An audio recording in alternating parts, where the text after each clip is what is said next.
हे राजनचं जामीनपत्र. राजनला कोर्टाने जामीन मंजूर केलाय. वामनराव असं काय? राजन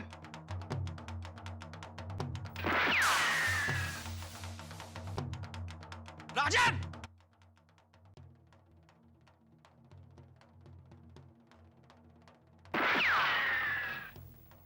तुमची सगळी स्वप्न आम्हीच पूर्ण करणार, दुसरं कोण आहे? आमचं पण एक स्वप्न पूर्ण करा की.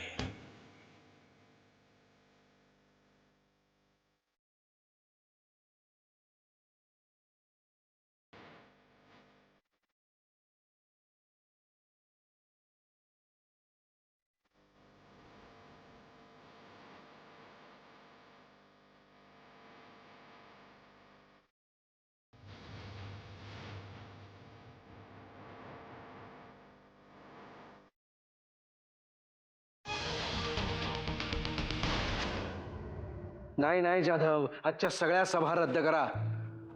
हो हो, वाकणीसांवर झालाय गोळीबार आणि इलेक्शन इतकाच वाकणीसांचा जीव माझ्यासाठी प्यारा आहे.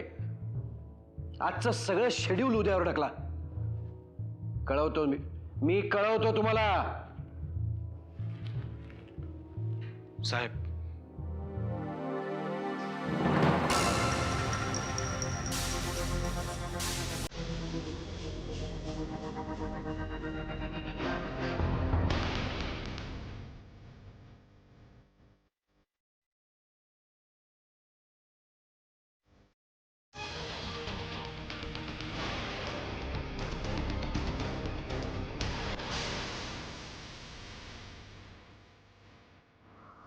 वाकणीस तुम्ही?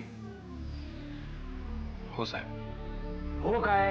आता फोन आला होता मला तुमच्यावर गोळीबार झालाय म्हणून. गोळीबार झाला हे खरं आहे, पण तो कोणी केला नव्हता. मी घडवून आणला होता. साहेब माझ्याकडे दुसरा पर्यायच नव्हता. आता भाषणबाजी बंद करा आणि स्पष्ट काय झालं ते सांगा. साहेब वामनरावांनी राजनला जामिनावर सोडलं.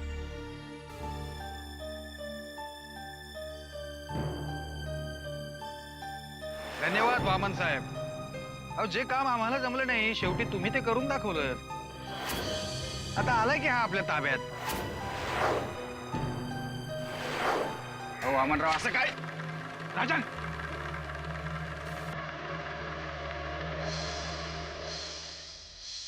राजन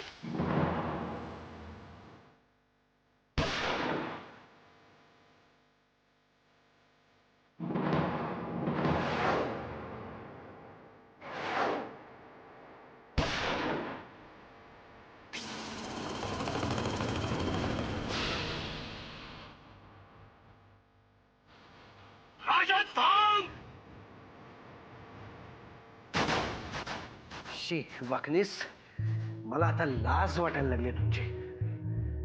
ऐन इलेक्शनच्या तोंडावर तुम्हाला हे सगळं सुचलंच कसं? खरं तर ना तुम्हाला आता खऱ्या गोळ्या घालायला हव्यात. राजनची केस हाताबाहेर गेली होती. हाताबाहेर गेली होती म्हणजे काय झालं होतं? वामनरावांनी राजनला जामीन मिळवून दिला होता. काय फरक पडत होता त्याने? गेला असता तो त्याच्याबरोबर. नाही साहेब, तो जानकी वहिनींना भेटला असता. तिच्यासाठी मी माझी राजकीय कारकीर्द पणाला लावणार नाही वाकणेस. आणि कळलं असतं तिला तर काय फरक पडणार होता? कुठे गेली असते ती? आता लग्न झालंय माझं. साहेब त्या कुठं गेल्या नाहीत तरी त्यांना बोलते करणारे खूप आहेत. लाज वाटायला पाहिजे तुम्हाला वाकणेस. लाज वाटायला पाहिजे तुम्हाला हे सगळं बोलताना. आणि ह्या सगळ्याचा आधी विचार करायला हवा होता.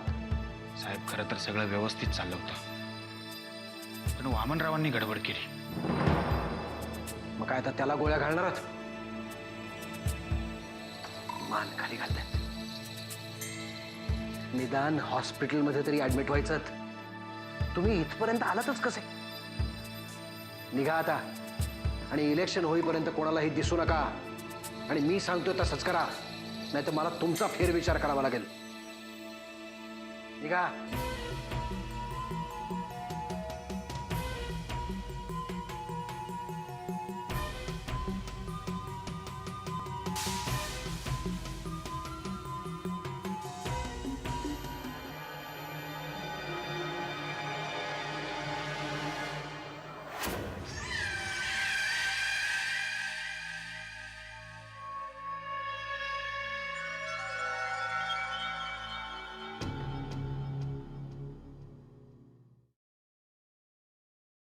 आज पनवेल पोलीस स्टेशनच्या बाहेर आमदार नरसिंहराव किल्लेदारांचे सचिव पद्माकर वाकनीस यांच्यावर गोळीबार झाला.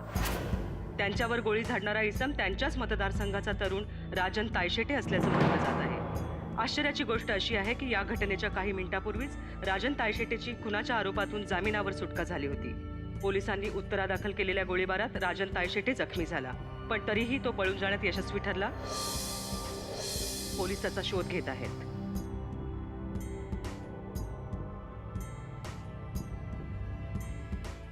दामू काय आता बाई? दामू घरातले सगळे टीव्ही बंद करून टाक. काय? नाही, मेन केबलच काढून टाक. कसं? जानकी असेल तशी तिला आत्ताच्या आत्ता माझ्या खोलीत पाठव आणि घरात कुणीही काहीही चर्चा केली तर ताबडतोब मला येऊन सांग. होय होय होय. जातो. होय.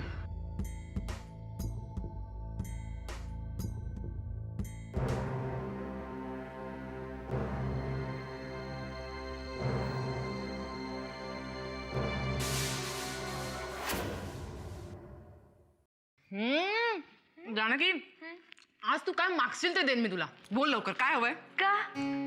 का? अगं वेडाबाई, आज भाजी इतकी अप्रतिम झाली आहे ना, अगदी आईसारखी. तीच चव, तेवढंच मिठाचं प्रमाण, तितकंच तिखट. हा लाजवाब. खरंच? आई शपथ.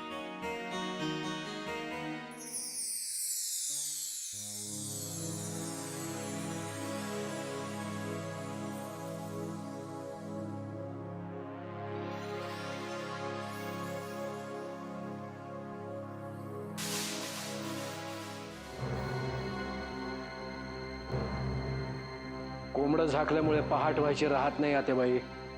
अख्खी बोटच फुटली आहे. कुठली कुठली भोकं बुजवणार आहेस तू? हा दिवस दिसत होता मला, म्हणूनच लग्नाला नाही म्हणत होतो. अरे पण सगळं व्यवस्थित झालं होतं ना, मग मध्येच काय उपटला? विचार तुझ्या लाडक्या वाकणीसांनाच. त्यांचेच प्रताप आहेत हे. पण याच्यात वाकणीसांचा काय दोष आहे? त्यांच्यावरच तर गोळीबार झालाय. काही झालेलं नाही तुझ्या वाकणीसांना. चांगले ठणठणीत आहेत ते. त्यांनीच घडवून आणलाय हा बनाव. राजन पोलीस चकमकीत ठार व्हावा म्हणून. तुम्ही दोघांनी आयुष्यभराची डोकेदुखी लावलेत माझ्या मागे. तर इच्छा नसतानाही त्या मुलीचा चेहरा रोज बघावा लागणार आहे मला. मग आता मला काय शिक्षा देतोस? तुझ्या भल्यासाठीच केलं ना सगळं. तुझा जीव वाचावा म्हणून केलं नाही सगळं. असं बाई, आता एक शब्दही ऐकून घ्यायचा नाहीये मला तुझा. तुझी तीच वाक्य ऐकून कान किटलेत आता माझे. नरसिंहा, मी तुला खरं सांगते, या गोळीबाराबद्दल खरंच मला काही माहिती नव्हती. वाकणीसांवर झालेला हा गोळीबार परवडला बाई, पण माझ्या आयुष्यात तू जो हा लग्नाचा बॉम्ब टाकलायस त्याचं काय करू मी? चिंधड्या उडाल्यात आपल्या सगळ्यांच्या सुखाच्या. या घरातला प्रत्येक जण होरपळून निघणार आहे या लग्नाच्या कारस्थानात, आणि याची सुरुवात तुझ्यापासून होईल.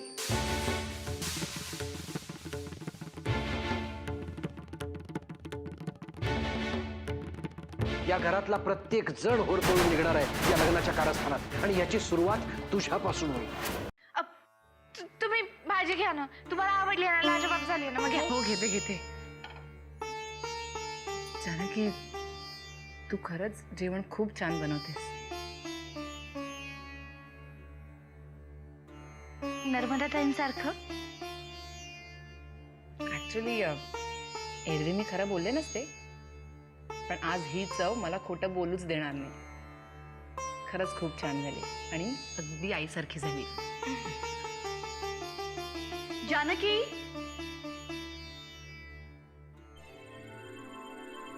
अरे वा, आज जेवण तू बनवलंयस ना? हा, छान. जानकी, जरा माझ्या रूम मध्ये चल ना. का?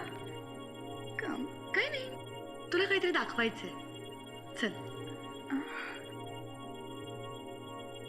अगं चल ना. ये, चल. हा, चल.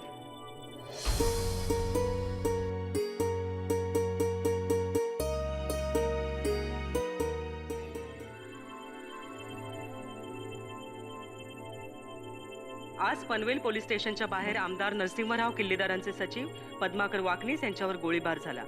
त्यांच्यावर गोळी झाडणारा इसम त्यांच्याच मतदारसंघाचा तरुण राजन तायशेटे असल्याचं म्हटलं जात आहे.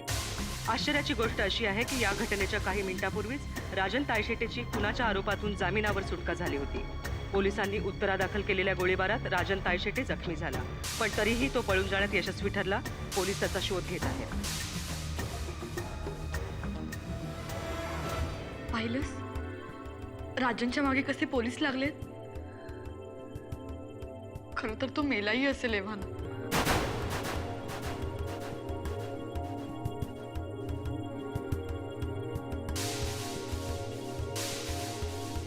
किल्लेदार! किल्लेदार!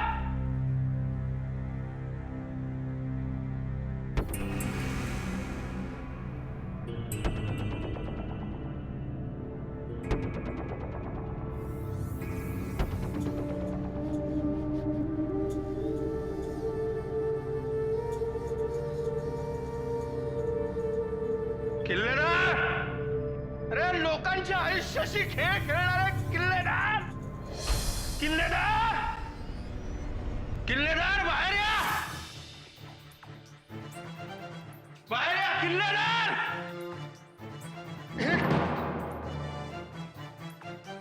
वामन, अरे काय अवस्था करून घेतली अशी स्वतःची. हात नको लावा. Don't touch me. वामन ऐक, Leave me alone. तुम्ही दोघी माझी काळजी करू नका. अहो काय चाललंय तुमचं. एक तर दारू पिऊन आलाय आणि वर हे ओरडू नको सांग. माझ्यावर रागवू नका कोणी.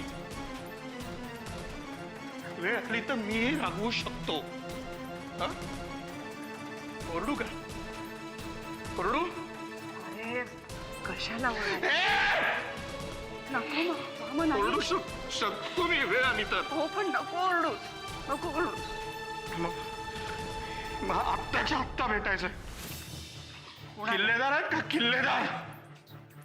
आत्ताच्या आत्ता भेटायचंय. किल्लेदार म्हणजे नरसिंह किल्लेदार. जे कुठे काय आहेत नरसिंह किल्लेदार? जे काय बोलायचंय ते उद्या सकाळी बोलू आपण, आत्ता नाही. चल हत्या. दारू पिऊन आलोय मी. हिंमत झाली तर आत्ताच होईल. आत्ताच. I don't. काय तमाशा लावलाय तुम्ही.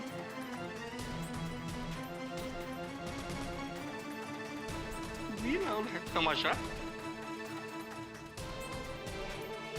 माझा तमाशा केलाय लोकांनी. तुम्ही बाहेर कामासाठी गेला होतात ना. कसलं काम आणि कसलं काय. हो की नाही. कसलं काम आणि कसलं काय. हो की नाही. मला काय विचारलंयस. इतके दिवस वेगवेगळ्या गोष्टी लपवल्यास माझ्यापासून. आता चेहरा लपवतीयस.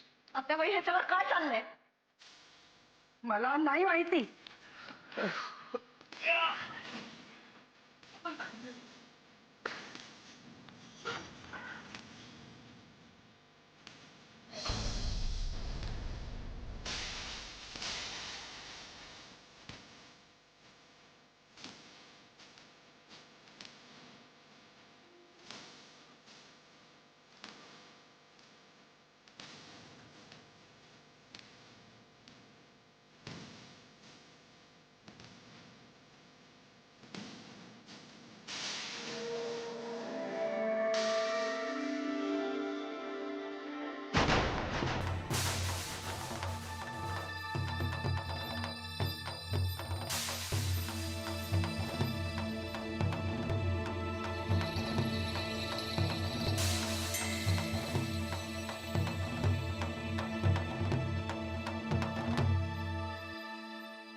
हसू येतंय माझ्यावर. हसणारच. हसत झालंय माझं. खूप केविलवाणं दिसतोय का रे मी? तुझ्या या प्रश्नाचं उत्तर उद्या सकाळी दिलं तर चालेल? नाही, कारण मग सकाळी पुन्हा प्यावी लागेल. माझ्या समोर येण्याआधी हे असं काही करण्याची गरज तुला कधीपासून वाटायला लागली? खूप दुर्मिळ झालायस दादा तू.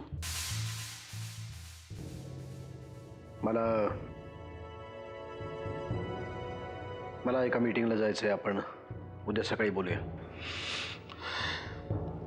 नाही, आत्ताच बोलूया. मला भांडायचंय. कर, सुरू कर.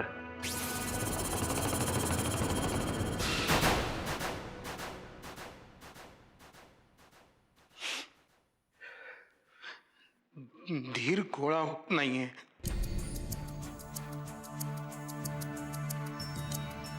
मग तो धीर गोळा कर आणि सकाळी भेट. भांडू आपण. मी एक लक्षात ठेव,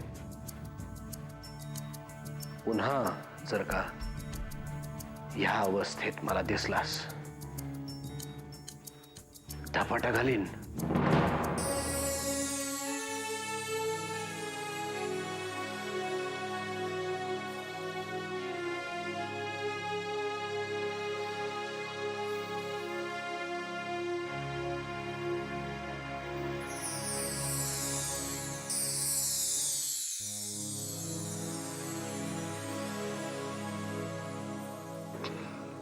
धपाटा मारच मला.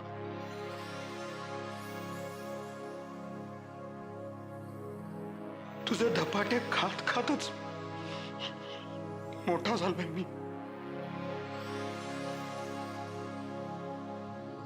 मला मारायचा तुला अधिकार आहेच.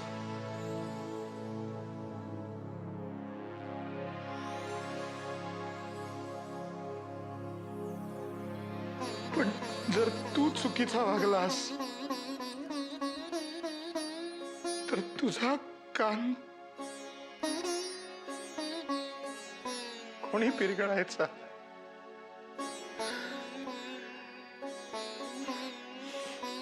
परमेश्वराने जर वरवंटा फिरवायचं ठरवलं तर आम्ही काय करायचं दादा? तू खूप मोठा माणूस आहेस. लोक पूजा करतात तुझी. मग का त्या एका शेळक्या चेटकिणीच्या सांगण्यावरून तू त्या दोन निष्पाप जीवांचा, त्यांच्या भविष्याचा खेळ करतोस? मी समजू शकतो यात तुझा प्रत्यक्ष सहभाग काही नाहीये, पण मुख संमती आहेच ना.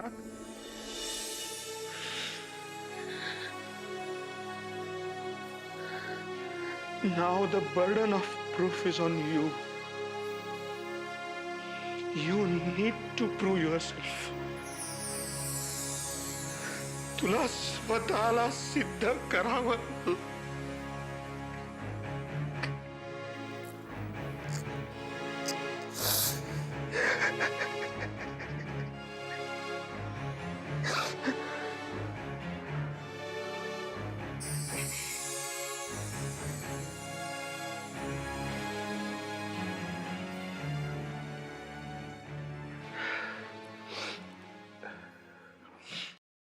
मी पटकन रडतो याचा अर्थ मी बुळा आहे समजू नकोस. वेळ पडली तर मी सुद्धा लढू शकतो. कुणाशी लढायचंय तुला? कुणाच्या तरी हक्कांसाठी लढायचंय. ह्या घरात तुम्ही ज्याच्या हक्कांची पायमल्ली केली त्याच्यासाठी लढायचंय. म्हणजे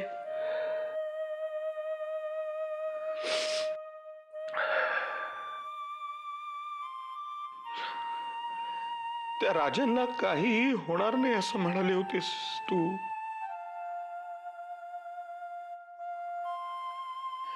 पण तुरुंगात टाकलं त्याला.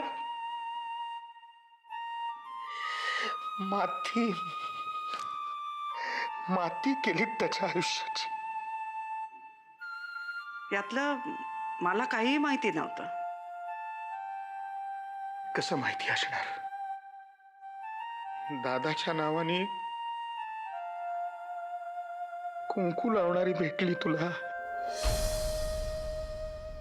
या प्रकरणातला तुझा सगळा इंटरेस्ट संपला. झालं ते झालं. आता काय करू शकतो हो आपण?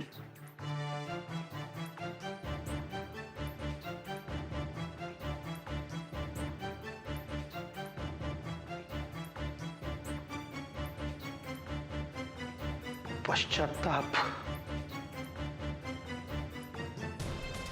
तू तेवढंच करू शकते सत्या. पश्चाताप.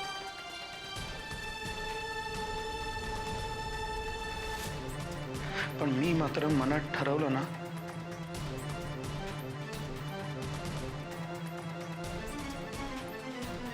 बरंच काही करू शकतो. काय